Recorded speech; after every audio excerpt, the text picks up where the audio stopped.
வணக்கம். நான் உங்கள் அபிமான யோகா அம்பாள் சுந்தர். சொன்ன மாதிரி ஆடி வந்ததுனாலே வரிசையாக நாள் கிழமை வரும்ல. இன்றைக்கி நம்ம என்ன பார்க்க போகிறோம் அப்படின்னு சொன்னால் ஜூலை 29 அன்னைக்கு குரு பௌர்ணிமா. ரொம்ப விசேஷமான ஒரு குரு பௌர்ணிமா அது.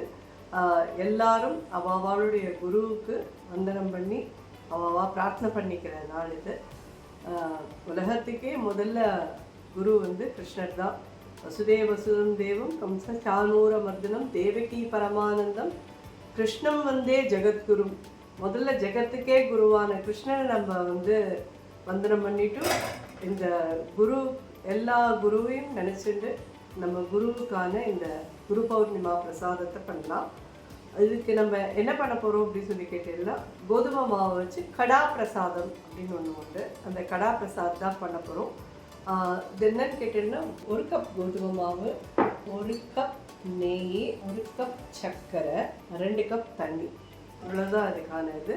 ஆனால் ரொம்ப ஈஸி, ரொம்ப ரொம்ப வேறு இதுக்கு முந்திரி பருப்பு அது இது எதுவுமே கிடையாது. ரொம்ப டேஸ்டியாக ரொம்ப ரொம்ப நல்லாயிருக்கும்.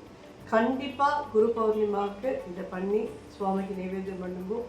ஸோ இந்த குரு பௌர்ணிமா அன்னைக்கு குருவுக்கெல்லாம் சமர்ப்பணமாக இந்த கடா பிரசாதத்தை பண்ணுவோம்.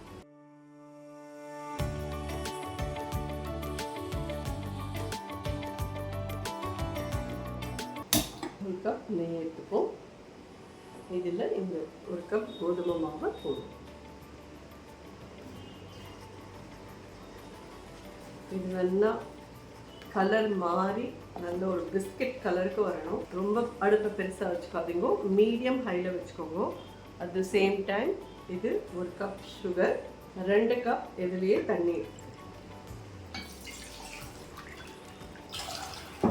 இந்த தண்ணியை நல்லா கொதிக்க வச்சு எடுத்துன்னு வந்துடுறேன். உங்களுக்கு பக்கத்தில் ஒரு அடுப்பு இருந்ததுன்னா நீங்கள் அதில் சுட வச்சுக்கோங்க. என்கிட்ட இன்னொன்று இல்லை, நல்லா உள்ளே கொடுத்து இதை சுட வச்சு நல்லா கொதிக்கிற தண்ணியாக ஆக்கி எடுத்துன்னு வரேன். இதுலேயே இந்த சர்க்கரையும் ஆட் பண்ணிடுறேன். இதை நல்லா கரைஞ்சா போதும். இது ஒரு கொதி வரட்டும், எடுத்துக்கணும்.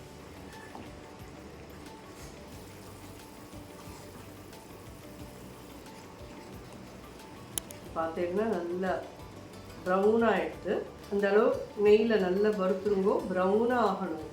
இது கரெக்டான அளவு. இது நல்ல இது மாதிரி பிஸ்கட் கலரில் வரும். கோதுமை மாவு நல்ல பிஸ்கட் கலரில் வரும். உங்களுக்கும் கோதுமை மாவு நல்ல பொரிஞ்ச வாசனை வரும்னா அதுதான் அதுக்கான அடையாளம். அதை பெருசாக வச்சுன்னு பண்ணினேன்னா சம்டைம்ஸ் கருகி போயிடும். அதனால் சின்னதாக வச்சுட்டே பண்ணுவோம். இது எல்லாமே ஹார்ட்லி உங்களுக்கு ஒரு 15 நிமிஷத்துக்குள்ளே ரெடி ஆகிடுச்சு. ஸோ இதில் விடலாம். அடுப்பை சின்னதாக வச்சுருக்கேன்.